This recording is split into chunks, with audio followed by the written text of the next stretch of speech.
All right. So with that, everyone, I'd like to introduce to you Chicano poet, Matt Sedillo. Thank you for being here with us again, brother. Thank you so much.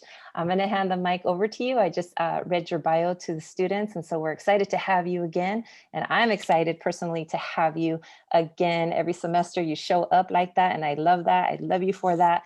And my students are always just so impressed with your passion, your fire, your talent, mad talent. So thank you so much for being here with us. I'm going to hand the mic over to you so you can just share with us all the beautiful stuff that you bring to the table. Thank you, Matt. Well, thank you so much, Veronica, for having me. I'm really grateful to be here. I'm not sure how many students were here from last time, but we have about half an hour together, I'd say. So I'm probably just do a little performance, and then maybe I can field some questions. So let's get started without further ado. Sundown, Levittown, Fort Apache, Dirty Harry, John Wayne, Blackface, Minuteman, Moynihan, Gone with the Wind, Breaking Bad, Washington Redskin, Confederate flag, the sword, the dollar, the cannon, the scholar, the cavalry, and the Ivy League history. As written by lightning is the rising smoke of burning village. The ways means victors keep their victims. A frontier thesis and notes on the state of Virginia expansion, the winning of the West, Lewis and Clark, Smith and Wesson, I'll circle the wagon with bloodshed and slave sweat, the crack of the whip. The law of 3/5, the Crown Republic, King Cotton, the intended failures of Reconstruction, the housing covenants that greeted great migrations is the same to the Mexicans of poor Mexico. So far from evidence, so close to Monroe Doctrine. To Davy Crockett, to prison industrial complex, a war on drugs is a war on our young. Bloody Christmas, Reefer Madness, 15 to life for 4 ounces, East Oakland, West Baltimore, South La Brea and Oliver North, Plymouth Rock, Jamestown, the Rio Grande, stolen lives, stolen land. See, some were born in summer homes and palatial groves where pain was only to ever unfold from the pages of secret gardens the red fern grows, but not I. See, I come from the stock of star-eyed astronauts who greet the night sky with big dreams and wide eyes, always running down the devil's highway through occupied America, all the way back to us on Mango Street, and all the books you don't want us to read.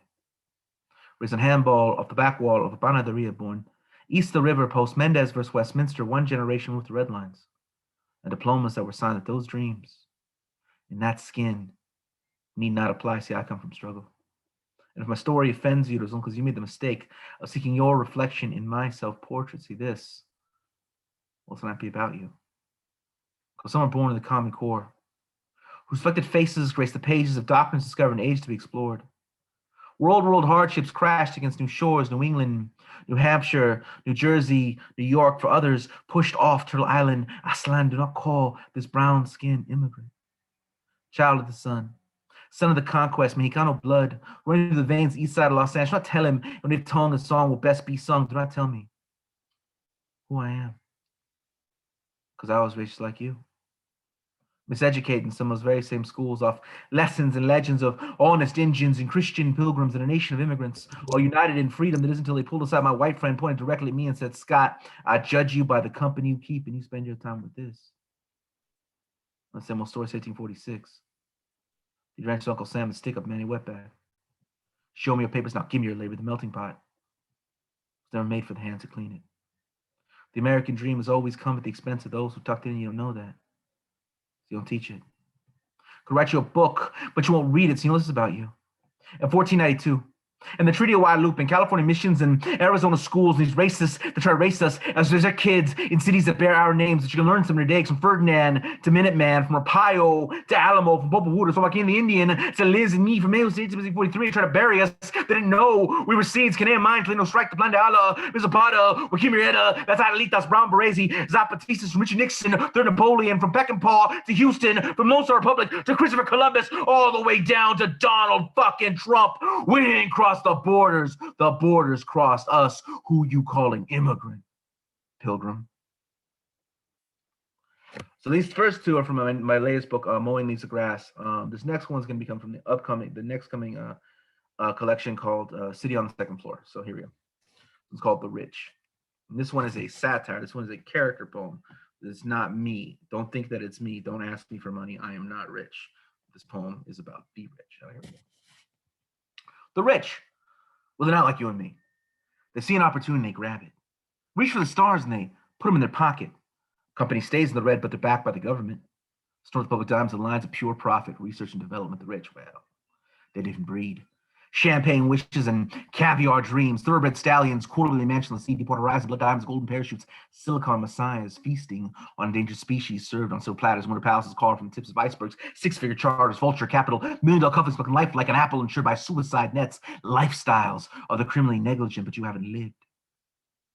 So you've launched a car into space for no earthly reason. And that's what I call freedom. The rich, well, here's how it is. Dollars and cents. Trademark and rent, facts and figures, lines and ledger, derivatives and debt, building the future, increasing productivity, union busting back to the 100-hour work week, trimming the fat, preaching monopoly through money, shorts and bets. And that, my friend, so the rich stay rich while the rest make poor decisions. And it's pure ecstasy. Living in the lap of luxury, pushing pharmaceuticals, the mark of the market will bear your body to its altar in a life or death bargain. The gospel of wealth, because it is what it is, and that's all it's ever been. The less we spend, the more we keep. You see, the rich and the poor, well, they're just like you and me. 2 hands, 2 feet, the sky, the sea, and everything between, one heart that beats, the time to make the most of it, to find no sympathy. Reaching into these deep pockets, all we were asked was our fair share, and God damn it, that's all of it. So we're out in the streets screaming peace and justice. We sleep in satin sheets, dreaming free and guiltless over oceans and tariffs, liquidating pensions and off the bid on porcelain portraits at billion-dollar auctions. You know you need us. You know we're selling your secrets. You know still sentence DNA kits, watching the puppets on television, debate freedom, free speech, fascism, democracy, reaching the earth, punching the ozone, and fuel the economy with space stations. Yes, space stations, hydrating the red planet. We're going to survive this lava pit. So you got pots and pans, we got deeds and plans, chopping down rainforest, colonizing the moon. We're the rich. Who the fuck are you? We'll privatize the water supply, then copyright the tears falling from your eyes. Burn it all down. What the hell are you talking about? The ice cap's already melting. You want to start some shit? Eat the rich. We're already killing your kids. One carbon footprint, one gas house emission, one oil rig, one naval ship, one free trade agreement at a time. We'll get away with it too. Nothing we say or do is ever held against us. Haven't been paying attention. We're rich. So that was coming in the next one. Here's another one from Sedillo. Here's another one from the current collection, Mowing Leaves of Grass. This one's called Kingdom of Cages. Los Angeles, City of Pigs, Kingdom of Cages, database, affirmative tapes, Ayers Report, Daryl Gates, Tom Bradley, Lee Baca, Willie Parker, Red Lines, Red Squats, Ramparts, Rodney King, The Thin Blue Line, on all white jury, Mercer Metropolis, The Kills for Appearances, Chicano Moratorium, 84 Olympics, Crash, The Battery Ram, Cracked CIA, Twin Towers, Operation Hammer, Safe City, La Loma, Bishop, Palo Verde, Arcadia, Los Angeles City, Designed to be Divided, Postcard Paradise, Gentleman's Apartheid, Service and Protection, 41st and Central, SWAT, Watts, Sleepy Lagoon, Open Shop, Open Season, The Killer of Children Take the Shot. They were sworn to protect we serve as their moving targets, their bleeding borders, their open frontier, the neighborhood threat as they shoot us, as we run, as they shoot us, as we run, as they shoot us, as we run, as they shoot us, as we run, as they shoot us, as we run, as they shoot us, as we run, as they shoot us, as we run. Jesse Romero was 14 years old, murdered by the LAPD. Los Angeles, City of Pigs, Kingdom of Cages.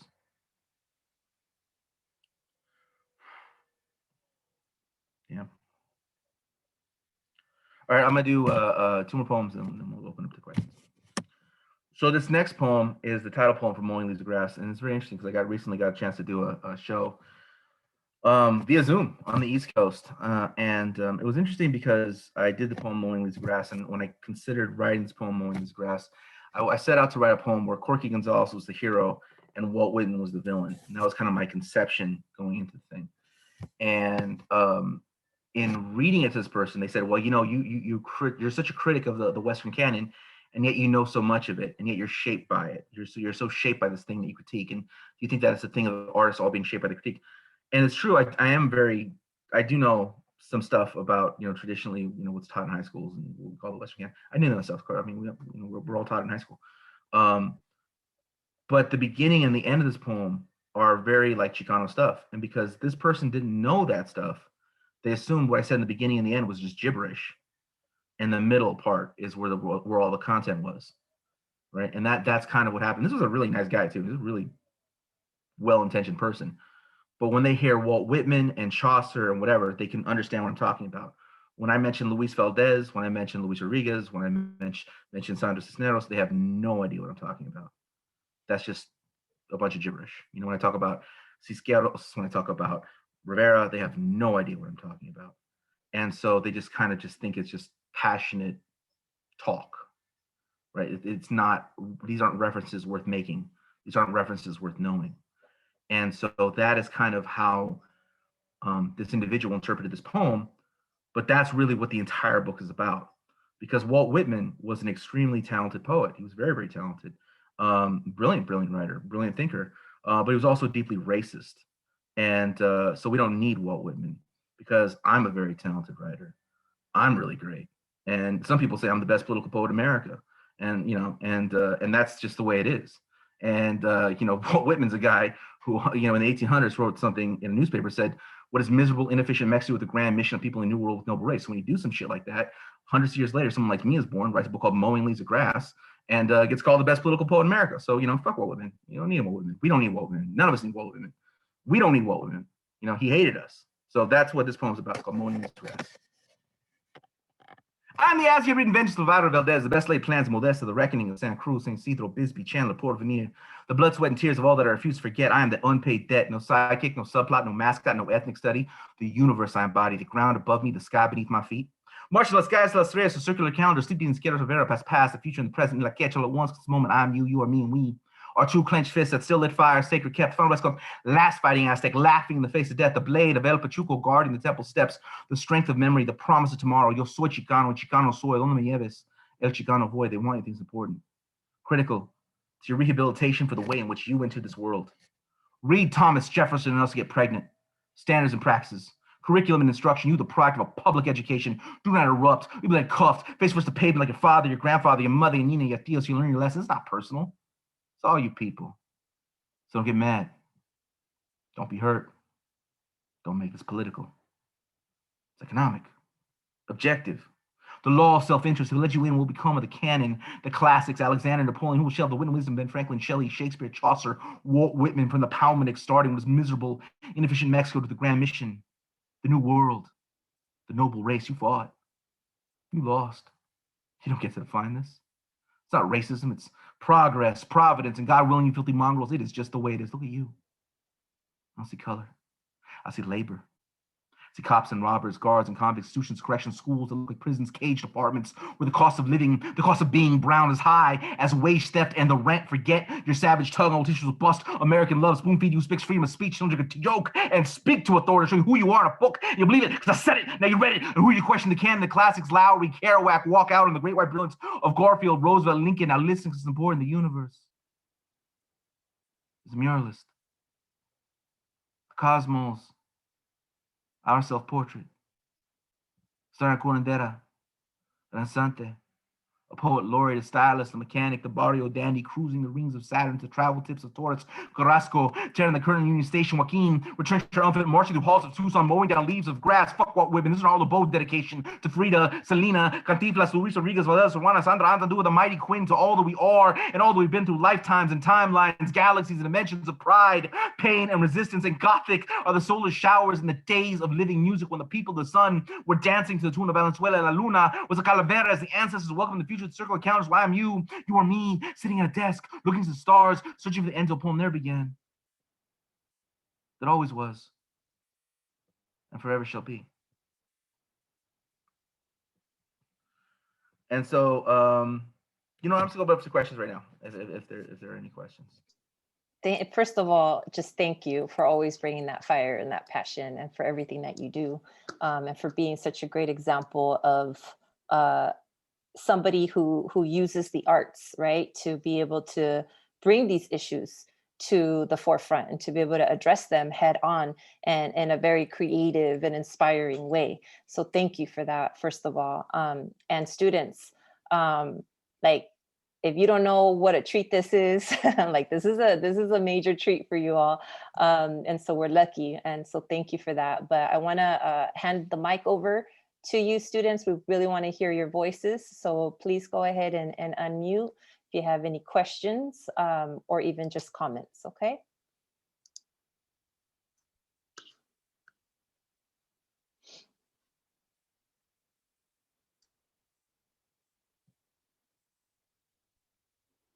Don't be shy now. Like, I'm wondering from all of you, like, question. Go ahead, Ernesto. Yeah, I think the first couple poems you did, you said Minutemen a couple times. Was I mistaken? Yeah, just, I think so. I'm like not really like a history buff or whatever, so like I'm like really ignorant to what that is. But I did just get into a huge conversation or kind of an argument. I saw a guy wearing a Minutemen shirt and I thought it was the band, so I mentioned it.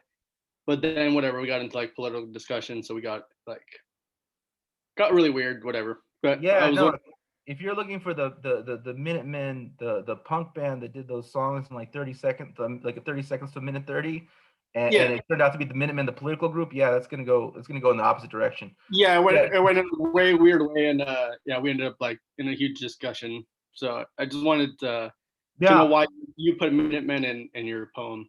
So okay, so the Minutemen the original reference to the Minutemen were these guys during the American Revolution or something like that. I don't know exactly. They were kind of like a militia. But what's been used in modern use is actually an organization called the Minutemen and the Minutemen Project, which was largely in Arizona and a lot of the border states. And these guys were just like terrorists. I mean, they were just going around terrorizing migrants crossing the border, and they were like going around smashing water bottles in the desert. And they were just horrible people. So it was just it's a really terrible thing, and it was led by somebody who I think was actually abusing their own kids or something like that. Yeah, so yeah, it's a really terrible organization full of terrible people. That was a Minutemen. Well, thank you. Yeah, I figured I needed to learn more about it because I need it like rung. Yeah, it was a hate group. It's basically, I mean, the quickest way to put it was a hate group. Thank you for that. Other questions or comments? And I guess I'm also pretty ignorant. Who's Walt Whitman? Was that a poet? Yeah, it was a very famous poet who wrote probably along with like Edgar Allan Poe, probably maybe Emily Dickinson, probably the most famous like American poets, like people that are really like, oh shit, this guy, in the world of poetry, anyways. He's a really celebrated poet, and he was very talented. He's very good at what he did, but he was he was really racist. I mean, it's not like some like adjunct thing. It's like right there in his most famous collection of poetry, Leaves of Grass, where he says all kinds of really questionable things. And so that's why my book's called Mowing Leaves of Grass. So that's where that came from. It's brilliant. Anyone else? Questions, comments? I'll go ahead. Go ahead. So I don't have a question, but I just wanted to say thank you for coming to our classroom today and sharing. It's like your name seems very familiar to me. Rubalcaba? Yeah, like Adrian Rubal. Are we Facebook friends or something? I don't know. I don't think so, actually. Okay, your name looks familiar to me. I'm sorry, go on. No, man, but it's really interesting because I also like didn't understand some of the lines, but I was over here Googling. I'm like, who is Walt Whitman? Who is, like some of these lines, and like that type of like engagement that you have with people who might not even understand what you're saying is really interesting. I really appreciate you just coming out here and sharing. I just wanted to say that. Yeah. Okay. Well, thank you. Thank you. So I guess our time's wrapping up. You guys are in for a real treat with Daniel when he comes up. I've done a couple readings with Daniel, and he's actually my press mate. So I'm really excited to fade in the background and listen in with everyone else. But before I go, I do want to say to anyone here who really wants to become a writer, this is kind of the advice I have for anybody that wants to either become a professional writer or just take their writing more seriously, get more notoriety for their writing, to really just get their writing out there in the world. I don't know how many people here have that ambition, but to anyone who does, this is my advice. What you really need to do in order to embark on that journey is to develop a style and turn that style into discipline. And then you turn that discipline to a standard of excellence that you hold yourself to every time. And when you do this, you become the world's leading expert as to why you are excellent. And in that way, no one can ever build you up or tear you down. You know why you are great. Why you are great can be a mystery to the audience, but it should never be a mystery to you. Become a student of your own mind. Become a student of your own best impulses. Move the production of your genius from your subconscious mind to your conscious mind. And you'll be on your way, because you will bring whatever is unique and brilliant and talented about you to the world. The world will rejoice. So that is all I have to say. Thank you so much. Thank you so much. What I love about your poetry is that you are able to break things down and like the reality that we have lived and that we're living today. And you break it down with like historical facts, right? And then there's like the whole emotion side of it. And so it's just such a great combination. And before I do let you go, in one of your poems, you talk about how LA and a lot of Black and Brown communities were intentionally designed to be divided. Can you talk about that a little bit? Well, the lines of perceived that are La Loma, Bishop, Palo Verde, Arcadia, right? Some people will wonder, like, what a weird, like, what are you talking about? So the three things that precede Arcadia are actually the real name of the Chavez Ravine. Those are the names of the small towns that were there. And then Arcadia was a city that was specifically designed by boosters to be an all-white city, and that nobody who was not white would be allowed to live in Arcadia. And that's how it's like during the population boom of Los Angeles that was going on in like the 20s and 30s, when the population went from like 400,000 to like 1.5 million, right? So this is the way they were building up kind of the LA suburbs. And Arcadia was specifically being sold to the public. Come move to Arcadia. We promise you it's going to be all white. And so that's why, I'm talking about one, a set of cities that were just completely wiped out to build, Dodger Stadium, or to build for, things that later became Dodger Stadium. And then this other city that was designed to be white. So that was kind of like, a tale of, two areas. And so that was kind of, right, I say Los Angeles city designed to be divided. It's really, literally, when we talk about Los Angeles, it's got many histories. Originally, Tongva area, then later, the Spanish settlement, and et cetera. But we're really talking about the city we understand it as it is today. The population explosion takes place in the 20s and 30s and 40s, 50s, and grows. And so during that period of time, they explicitly sold certain parts of the greater Los Angeles area to be exclusively white, and Arcadia was one of them. Thank you for that. Thank you so much. So just so that you all know, like, these things are structural, they're intentional, they're part of the system. It isn't by accident. And that's what we have to understand. So again, if you all want to unmute to give Matt your thank yous or whatever you want to say, we can all unmute at the same time, and then we'll switch over to our next guest speaker. So let's hear your voices, y'all. Thank you. Thank you. Thank you. Thank you. All right, y'all. So let me introduce to you our next guest speaker.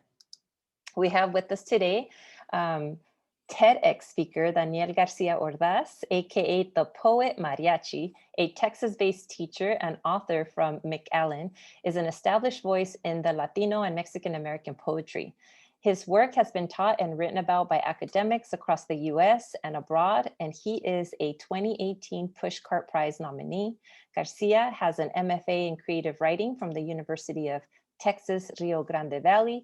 He is also a singer and songwriter and former journalist, photographicationisticator, that is a long word, Daniel, and word maker upper. Garcia appears in the documentary Altar, Cruzando Fronteras, Building Bridges. He is the founder of the Rio Grande International Poetry Festival. Garcia served in the US Navy as a hospital corpsman. His individual book titles include the #1 bestseller books and ebook, You Know What I'm Saying, and Centzontle, Mockingbird, Songs of Empowerment, and its YA version, as well as the #1 bestseller ebook, Pet Names. He's presently at work on a children's poetry manuscript, and Garcia's work has appeared in several journals and anthologies. Hermano Daniel, bienvenido. Thank you for being here with us today. I'm excited to also hear some more of your own poetry, and I'm going to go ahead and hand the mic over to you, brother. Thank you so much. I appreciate you.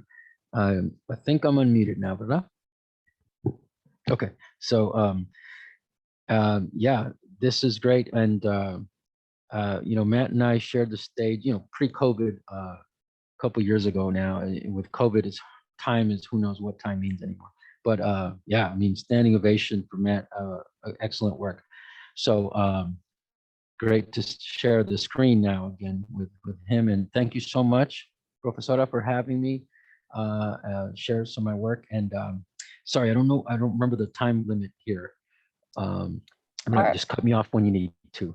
Just so you know, we have class ends at 2:45. So let's leave maybe 10 minutes or so before then for Q&A and we're good. Sounds good. Esther, just give me the sign. So, you know, I'm on campus, so you know, there's nothing flashy here about the back or anything like that. I did bring a couple of my books, so this is, you know what I'm saying, and so it's a mariachi, you know, like taking a breath, you know, not maybe like a prayer or taking a breath before he picks up his head and does his thing, right? Not because he's aguitado or anything like that. He's just like that, getting in the zone, right? And that's what this is about. And so it's called, you know what I'm saying, it's a celebration of language, celebration. So the first half is my very like American experience, if you will, growing up with hip hop, America, and so on. And then the second half of the book is my Mexican barrio, you know, experience. And so there's where the tacos come in and stuff. And then the second book is called Centzontle, Mockingbird. It's got different covers. So this is the YA version. The original version has some risque stuff in there. And so, I don't know if we can maybe try something different. And I'm gonna maybe, if possible, ask for let me count them, a few voices. I would like for volunteers to take like one stanza. And so 1, 2, 3, 4, 5, 6. There's 6 stanzas in this poem. It would be the first time ever to have this poem read.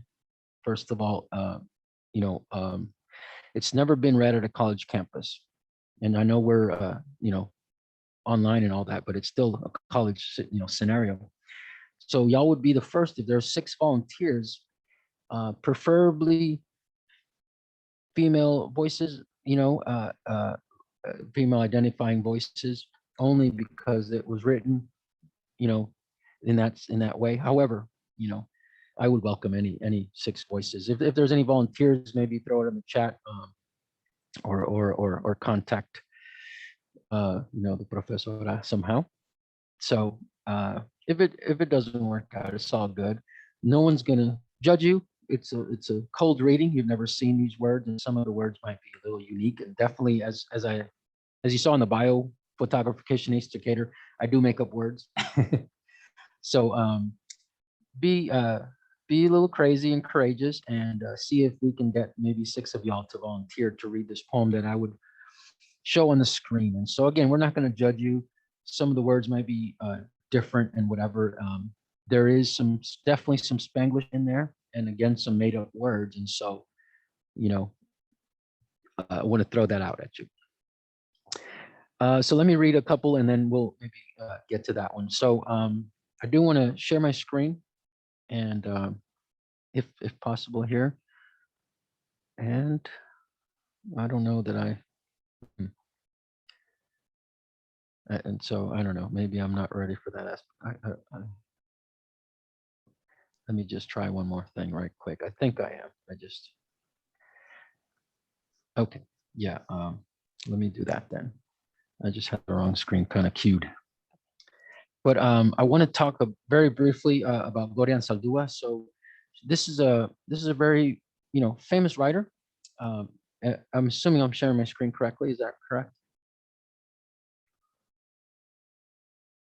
Looks good. Okay, sorry. Thank you. So Gloria Anzaldúa, I'll go ahead and put this link on the chat as well. Here in a bit. So Gloria Anzaldúa is a writer from where I'm from, way down in the deep part of the Rio Grande Valley, where the Rio Grande, the river that separates Mexico and the U.S., right, where that river is the mouth of the river. So where the river ends, right, where it exits into the Gulf of Mexico, into the, you know, the Atlantic Ocean, basically. And so it starts, you know, in New Mexico, and technically in Colorado, and it goes through New Mexico down to El Paso, and becomes kind of a trickle, like almost like a very controlled canal. And then eventually other rivers meet it and it ends up down here. And because of our situation, where with the the U.S.-Mexican War, 1848, we're talking about, Mexico was minimized in size. James Polk may be the best president ever if you measure American presidents by keeping their promises. He said he would double the country, the U.S., and we had just the Louisiana Purchase and so on. It's very small, and then he doubled it to go all the way to the Pacific Ocean, and he got that done with the U.S.-Mexico War. And they took Texas, Colorado, Nuevo Mexico, Nevada, Montaña, right? We took the ñ off of Montaña, and so on, and states that we call now Utah and so on. California, of course, right? And so we have this history where Spaniards were in parts of Texas and California from the 1500s. This is documented, right? So there were Spaniards living, of course, there were Native Americans living here before that, but there were Spaniards from the 1500s living here in California, in Texas, in Arizona. And they never moved, but then boom, in Texas, all of a sudden, bam, now they're part of this thing, this new country called Texas. Or even before that, this new country called Mexico, because it was New Spain before that. So they got here, New Spain, and then they never moved, but now they're in Mexico. They never moved, now they're Texans. They never moved, but now they're Californians or Texans or Arizonans and so on, and they never moved. And yet people like the Minutemen, right? They're like, oh, y'all need to go back to your country. We never moved. We've been here since the 1500s, some of us. And we're not even counting, right, our Native American ancestors, right? So Gloria and Saldua, and thank you for volunteering, by the way. So Gloria and Saldua was one of those writers who talked about the border, the borderlands. In her book, I know it's behind Profesora. I don't know if you can show it because I don't have it with me.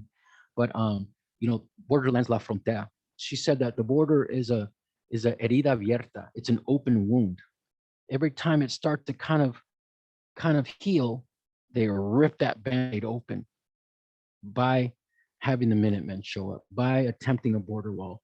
Right now, the reality of our situation is that the river floods when there's a hurricane. We get flooding that could wipe out, the whole community, New Orleans style 2005 hurricane. So just Google New Orleans 2005 if you're not familiar with that. We can get wiped out overnight with a hurricane because of the levee system. What happened very recently is that the levees, they hold back water. It's almost like canals or something, like hills that we have to build, these hills to keep the river away from flooding us. Here's the deal. Hillary Clinton, when she was a senator, she voted for 2006. Google this. Don't believe anything I said. She voted for the border wall. Biden, when he was a senator, 2006, he voted for the border wall. Obama, when he was a senator, 2006, he voted for the border wall. Yes, our precious Obama. All of them voted for the border wall. Okay. Now these levees that are supposed to, these hills of, land, they're supposed to keep the water away from flooding us. They're now recently, with the border wall that Bush signed into law, that Obama started building. But Obama, Nobel Peace Prize. Yes, Obama started building the border wall. And Biden just very recently halted that. Now, that's fine. No more border wall for now. Well, under Trump, they started digging these things to build a foundation for the border wall on top of these levees. Now the levees are weak because of that digging that has halted. And so we thank Biden for halting the border wall, but he needs to give them permission to fix the border, not the border wall, but the levees, okay? And so Gloria Anzaldúa wrote about the borderlands. All kinds of awards. She was a queer theorist. People from my area, from my neighborhood, from our part of the region, many Americans have never heard of her. Why? Because she was lesbian. She was a queer theorist. And because of that, oh, we can't read her essays in high school. We cannot have those essays. I'm not gonna teach those essays to my kids in college and so on. Recently, things have changed with the AP test and stuff like that. So much of her work is very influential to my, to my writings. And so thanks for the opportunity to discuss her a little bit. And I think I have one quick example of a website for her. So I'm going to go ahead and share my screen again, but now how many, did we get enough volunteers? Okay, awesome. Awesome, excellent. So I'm going to go ahead and share my screen. And since you cannot see my lovely face, I figured I'll just, share the words that I'm reading instead. So let me share the screen here. And these poems particularly are very Gloria inspired. So Gloria Anzaldúa passed away in California. She moved to Santa Cruz, and that's where she passed away from diabetes. But when she passed away, even little girls in China were part of her memorial, to say, the teachers from China, which is a very controlled country, they're like, we read her work, and she inspired us as little girls, because in China, women are not valued. Until recently, mostly little girls were aborted because of the one-child rule and so on. And so, it's about empowerment and things like that. And so, all right, so this poem is dedicated to her and inspired by her, Our Serpent Tongue. So basically, Gloria Anzaldúa is our serpent tongue. Your Pedro Infanticide stops here. There shall be no mending of the fence. You set this bridge called my backyard ablaze with partition, division, labelization, fronterization, y otras pendejadas de alienization. Yo soy tejano, mexicano, Mexico-americano, Chicano, chingado, pagano, cristiano, pelado, fregado. I flick the slit at the tip of my tongue con orgullo, knowing que when a fork drops, es que viene visita. A woman is coming, a woman with cunning. A woman sin hombre with a forked tongue is running her mouth, hocicona, fregona. A serpent tongue chingona with linguistic cunning, a cunning linguist turning her broken token of your colonization into healing.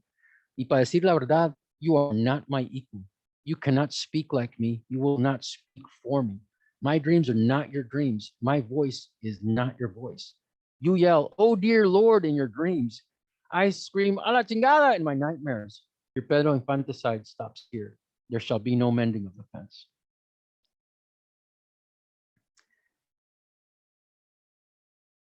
And I'll read one more before I ask for the volunteers. So I'm going to read something from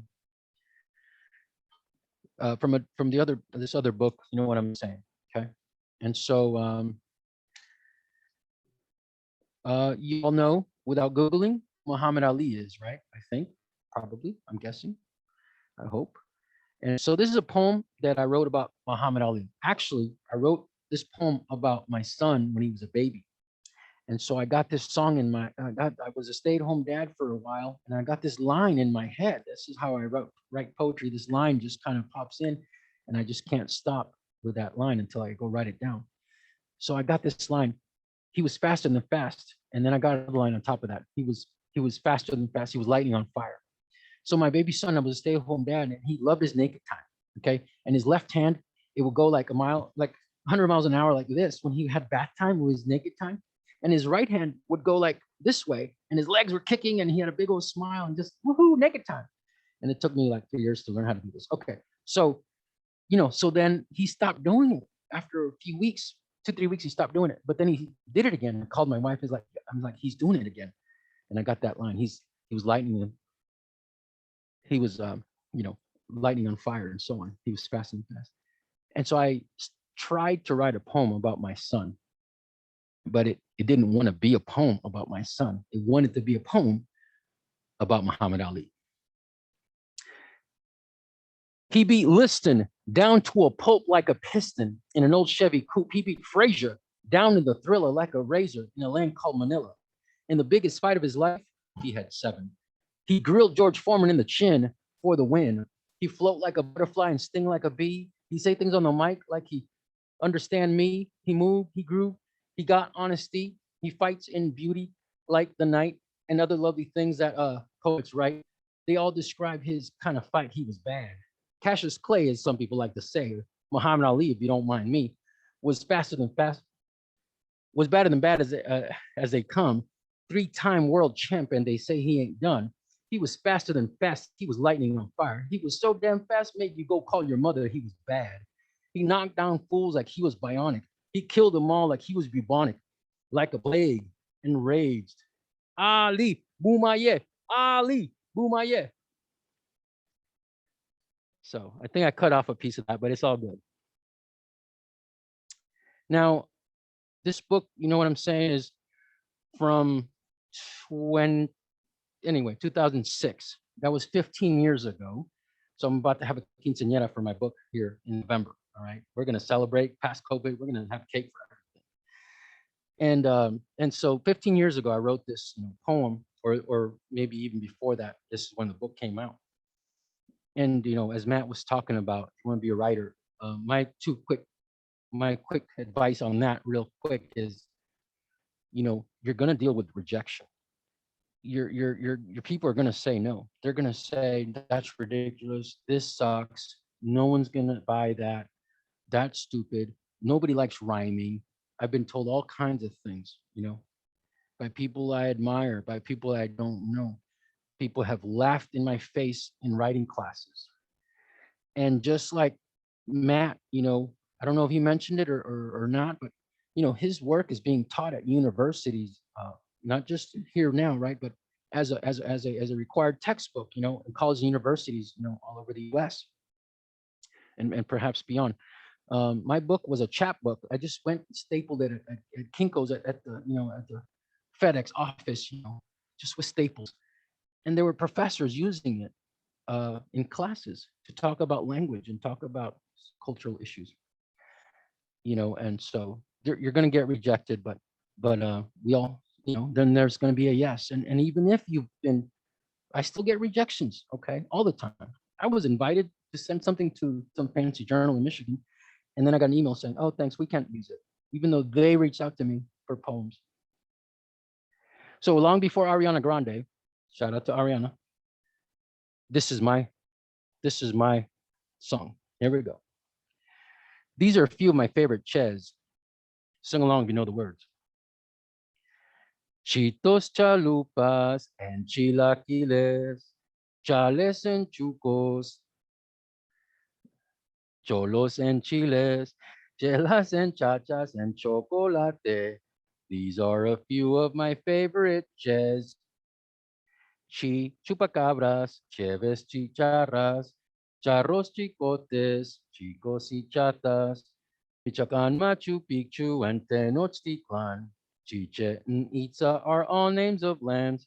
All the Mayans and the Aztecs and people like me, we like to use a sound, can't you see? Chapulín, chiripiolca, la chilindrina, chanfle, chiflados, la chimoltrufia. Some people are like, man, let's just go. Go ahead, leave if you don't like my show. El Chavo, el Chompiras, el Chespirito, Chiquitilina, te hace chiquito. Parangaraku, tirimicuaro. Wait a minute, darn it, that doesn't go. All the Mayans and the Aztecs and people like me, we like to use the sound, can't you see? Champurrado, chubasco, gente, chabelo, chaqueta, chaleco, Michigan and Chicago, pachanga, charanga, huarache, rancho, chivos y changos y cucarachos, chicharrones, muchachitas, mariachi bands, for Mayans and Aztecs and people like me, it just doesn't get more grand.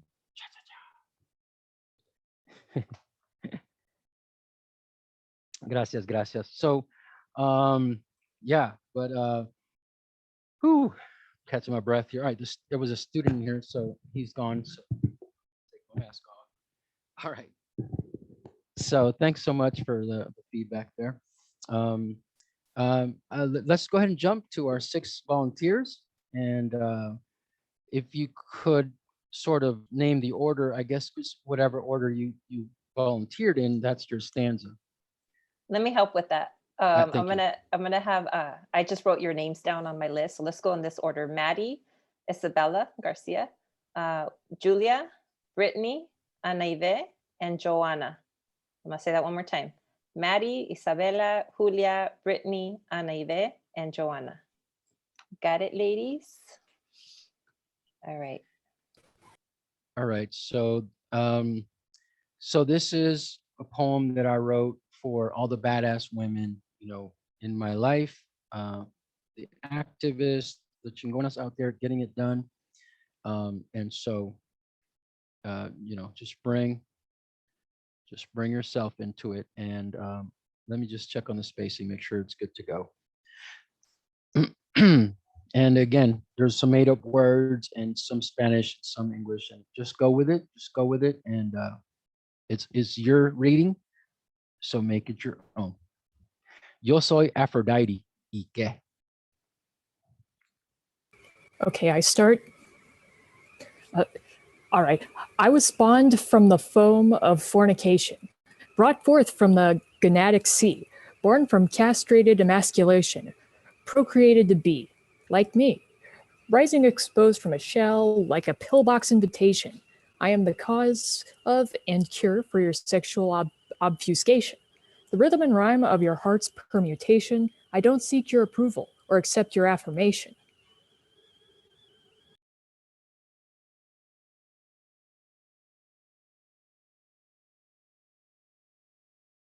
I am the nightmare that you sick on your enemies, the dream that you wish on your friends. I am a hairy armpit greñuda, soy neruda, panochuda. I spit rhymes like a pissed off corajuda. I rip heads off like a praying mantis vituda. Soy fucking hot, spicy like a bottle of Cholula, raw, unrefined, cruda, desnuda. Unprocessed, pure, young, but madura. I don't need a dude and I don't have a duda. I'm a chica suertura, a chica prenudura, a lass with a snake tongue, a ruca. I'm sorry, I can't. What is that? I'm not good at reading Spanish. Venenuda. Venenuda. I be killing you softly with my song. Like a mermaid in Bermuda, you can get lost in my love triangle. Que está super peluda. I'll exfoliate your cheeks and then leave you bien jetuda.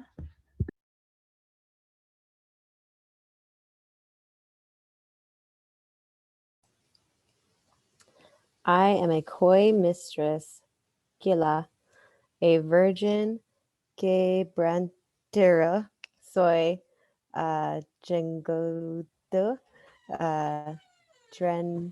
Trendesda, a short-haired Ruka Duda.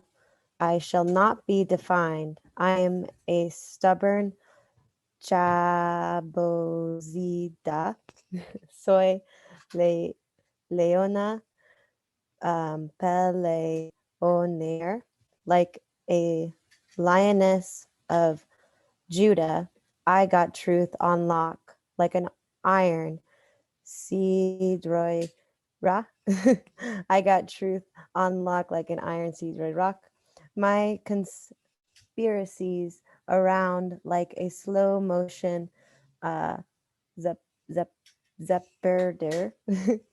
I'm a better good luck charm than a big fat laughing Buddha.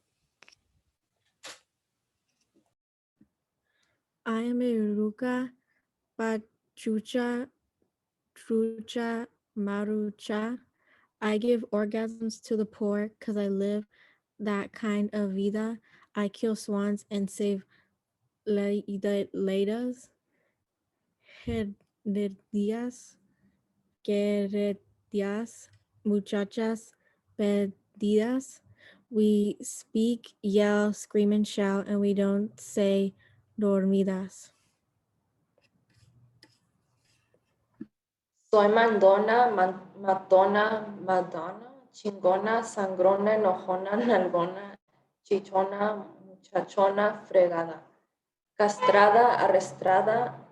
I give the world a cachetada al estilo I knock truth on its ass, gacho bad a la chingada.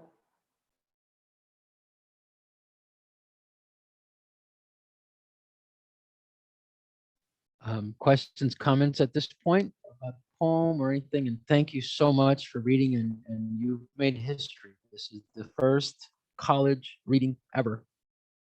And this poem in particular, I have decided not to be the reader of it. And it's so, thank you so much for bringing life to it. Appreciate it very much. Questions, comments about the poem, I'd appreciate it. It's all good. Yeah, don't worry about the Spanish and all that. Thank you so much again. Thank you for participating. So, you know, and listening to awesome poets like Matt, you know, we're still learning, right? As human beings, as a teacher myself, I mean, I'm still learning. And you know, I wrote this book as a form of empowerment, you know, but something I learned from Paulo Freire, you know, is that I don't have the power to be giving it, right? And I didn't come with that attitude, but it's just kind of cool to learn that and to hear from someone else a different perspective. Is like, we as human beings already have power. People have tried to take it from us, right? And it's time to sort of empower ourselves, you know, with the power of voice, with the power to say, yeah, hell yeah, you know what, this is who I am, you know, in your face, and so on. And it takes all kinds, right? I'm not always in your face, but sometimes we need that. We need to be in people's faces. So thank you again so much. I do have a question for you, Daniel. Is what inspired you to write that poem? And also a comment just that I love the Spanglish of it, right? Because that's also in of itself a really good representation of who we are as a people, right? We're pulling from all these sources of who we are, right? And trying to make sense of it and just kind of putting it all together, right? And so we're still dealing with a lot of that colonized language. I say that we have colonized tongues, right? Is because it's really difficult for us to be able to pull from our own language sometimes, right? And then that we have these generational gaps, but depending of if you're first generation or third generation or even fifth generation Chicano, right? Well, we don't have such an intimate, or may not have such an intimate relationship with Spanish, and then much less our indigenous languages, right? So we're struggling with all of that. And I love that you were able to put that all into this poem. Is just like the back and forth and code switching between the languages. So I love that. That's my comment. And my question is, what inspired you to write this? What's behind it? Yeah, you know, once, I mean, we know the, you know, sort of the myth of Aphrodite, as, you know, there's not really much to her. Like, it doesn't really have that many powers or what have you, other than the power of seduction, I guess, you know. And yet, and so I wanted to in part, you know, kind of redefine or, you know, a little bit of her also as more empowered than just being a sexual object, but then also, on the other hand, just owning the sexuality, because sometimes we desex women in a neoliberal attempt to be respectful and so on and so on. And it's like, for example, we say things like, oh, I don't see color, I'm colorblind. Well, buddy, you know, the point of Martin Luther King's dream is not that you don't see that I have darker skin. The point is that you see my darker skin and you don't hate me for it. And, you know, I'm a heterosexual man. I see sexy women, you know, around me and so on. I'm not going to desex them. There's a line between making women, you know, or others into sexual objects, and also, or also respecting them. But, you know, I see beauty in men, in women, in trees, in flowers, in birds. You know, I think we need to see the beauty. We need to see yes, the sexuality and the sexiness, and it doesn't mean though that I'm gonna get all up in somebody's business or whatever. So I think that we need to, it's okay to talk about sex, right? And so I wanted to also just again, it's a kind of a shout out, to Gloria Saldúa. There's a lot of her in there and a lot of the mythological stuff from the Greeks, as well as Lysistrata. So Lysistrata, the ancient Greek, so Lysistrata is this ancient Greek play in which the women of Greece, they decide, the women of a city state, they decide, we're not going to give sex to our husbands. We're not going to make love to our husbands until they stop this war. And that's what the play is about. The play is ridiculous and it's exaggerated and so on. And yet it made its point, that women, can be empowered and stuff like that.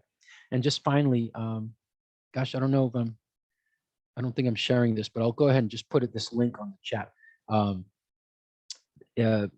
of Gloria Saldúa's famous poems is called How to Tame a Wild Tongue.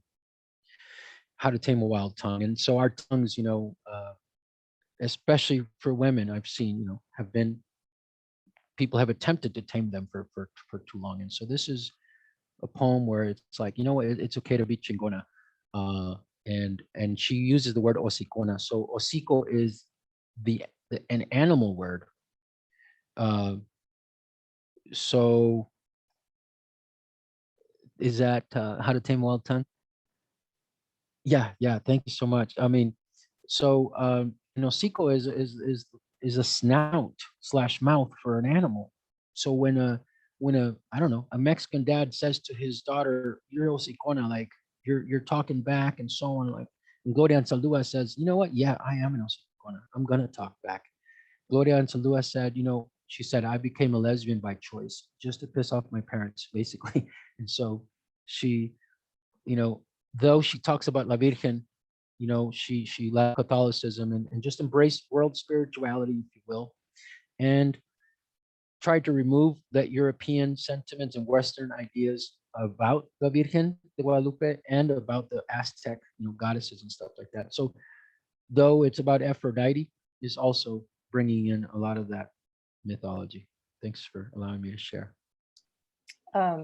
In the way that you described Aphrodite, it made me think about the feminine concept that we know of Xochiquetzal, which is the same as far as really celebrating and looking at the strength of feminine sexuality, right? Where in this colonized Christian or Catholic lens, we look at that as like, oh my gosh, it's the worst thing that you can be, right? To own your sexuality, it's like the worst thing, especially in a culture that is so colonized. But before colonization, before Catholicism on these lands, our ancestors already had this idea through this concept of Xochiquetzal, of the woman owning up and taking ownership of her sexual power, right? And not being looked down upon for that, but just really like, this is the power that a woman has, to choose what she wants to do with her body, to say no when she wants to say no, to say yes when she wants to say yes, and then to have total control of her own body. And for society, for the most part, would look at that and honor that in a respectful way. And Xochiquetzal is, as you all know, students, as part of our Coyolxauhqui papers, right? That's the box in which you fill out first that says, what are the beautiful truths that you're learning through this process, and write down the truths that you're learning. So Xochiquetzal also represents that is truth, right? And the beauty of the flowers and the beauty of women and the beauty of art and the beauty of everything around us, of nature.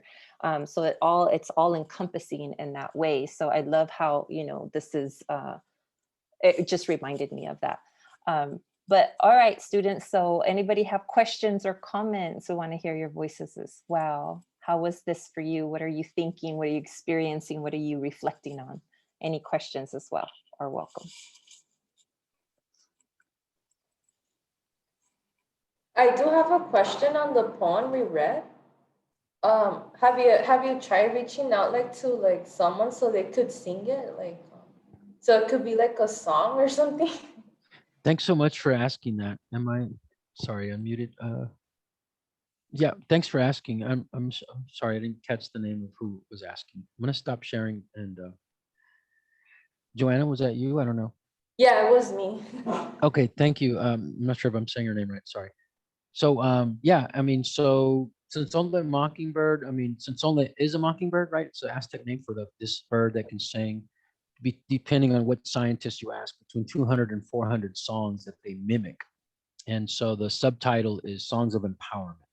And so I do treat, this whole particular book, as you saw with the other book, I do sing when I do poetry, but this particular book, I do see them all as lyrics. And so thank you again for your question. And I have not reached out to anyone, in particular. There have been some friends of mine who are brujas who have recited it at the gravesite of Gloria Anzaldúa. In fact, that was the first reading of it ever, was there at her gravesite by these brujas, friends of mine. But I was watching Hip Hop Revolution and other kind of Netflix shows related to that. And I grew up with hip hop. And so there's that beat, to this particular song, especially, that is very hip hop to me. And so I thank you for recognizing that. But Yeah. this summer, I'm hoping to kind of reach out to folks for this particular one. Like I said, I really don't think that my voice matters in this poem. So thanks for asking. Like to like Bad Bunny or something. Yeah, for real. Who knows? Who knows? I appreciate that. And if you know his number, let me know. Okay, I will.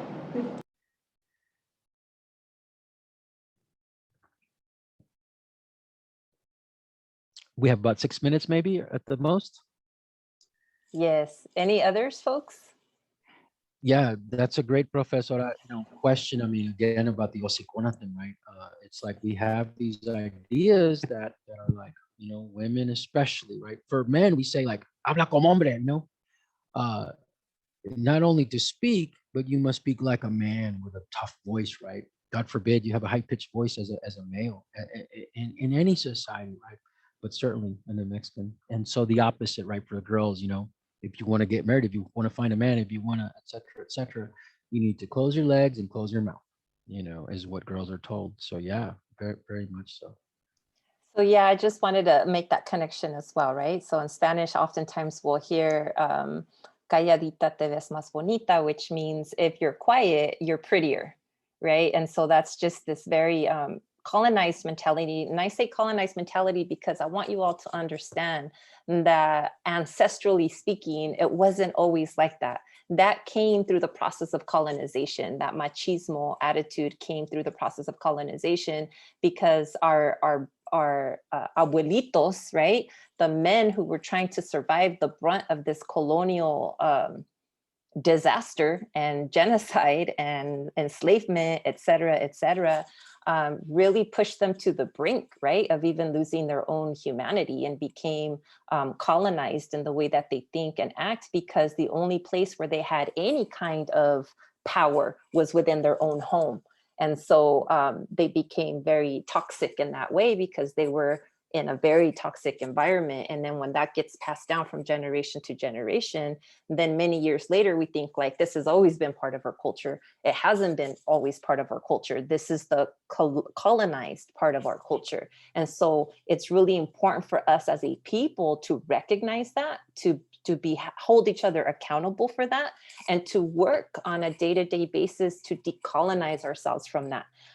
Because it isn't, it's very common, right? Whereas women of color, when we try to speak up on something or push back, especially on a male perspective, it's that we get a lot of heat for that on the regular, right? And so we have to check each other, and brothers need to check other brothers to say, hey man, like give the sister some space to speak, right? And it just acknowledge her own reality, her own truth that she is sharing with us, right? And listen to understand, not listen to respond, not listen to shut her down, not listen to like, enough with that. And so a lot of the work that Gloria Anzaldúa was about was to really bring that to the forefront of the discussion and call it out and say, then if you're going to call me an hocicona and dehumanize me because I'm speaking out, then okay, I'm going to own that, and I'm going to go ahead and be hocicona because I'm not going to shut up, right?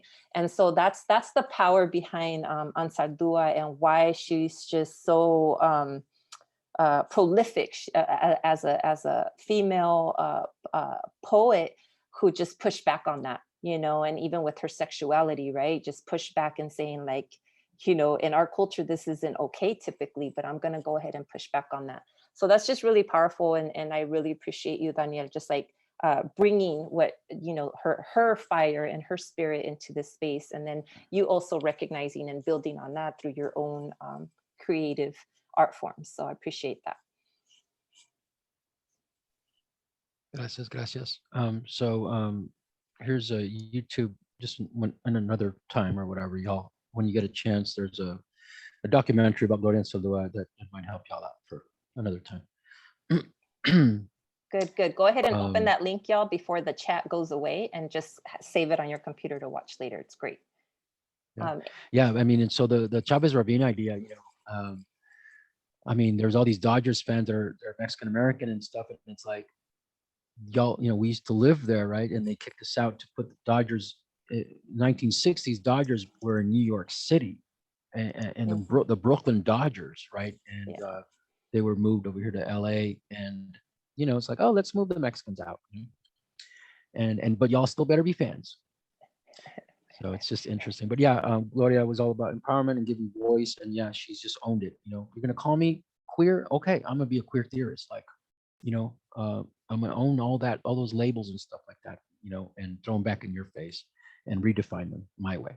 So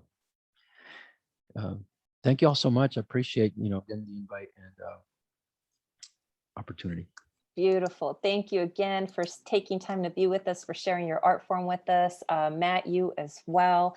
Students, thank you for being engaged and for participating in the activities and whatnot. So thank you very much. I'm going to invite all the students again to please go ahead and unmute and say your goodbyes and your thank yous to our guest speakers. And we'll see you all on Wednesday. Wednesday, we're going to talk about the Aztec calendar, y'all. Another great workshop. But thank you again, Daniel and Matt. Thank you. Let's hear your voices, students. Thank you. Thank you so much. Thank you. Thank you, Danny. Appreciate your time. Thank you, guys. Thank you.